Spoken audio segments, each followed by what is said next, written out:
कुरा खेते बोलो करैली बड़ा सुंदर है।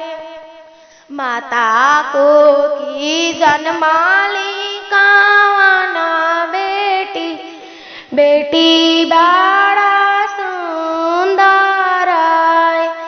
माता को की जन्माली कावन बेटी बेटी बड़ा सुंदर है।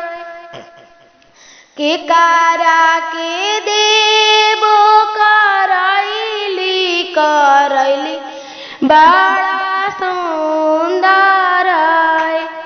के कारा के देवो कावन बेटी बेटी बड़ा सुंदर है। के कारा के देवो कावन बेटी बेटी बड़ा सुंदर है। तुरा के देवो करैली बड़ा सुंदर है। कवन दुल्हा के देव कवन बेटी बेटी बड़ा सुंदर है। कवन दुल्हा के देव कवन बेटी बेटी बड़ा सुंदर है। घूमी फिरी तुरा जे आवे करैली रे खेलाय।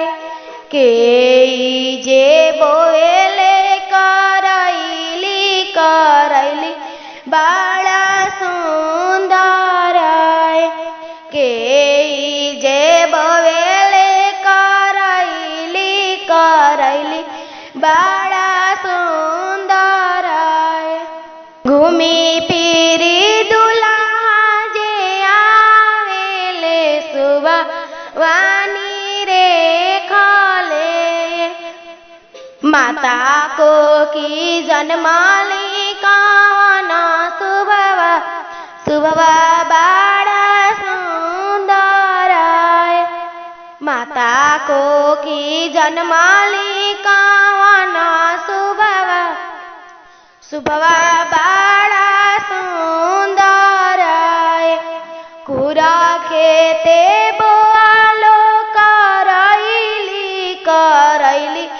बड़ा सुंदर है। माता को की जन्माली कावन बेटी बेटी बड़ा सुंदर है। माता को की जन्माली कावन बेटी बेटी बड़ा सुंदर है। माता को की जन्माली कावन बेटी बेटी बड़ा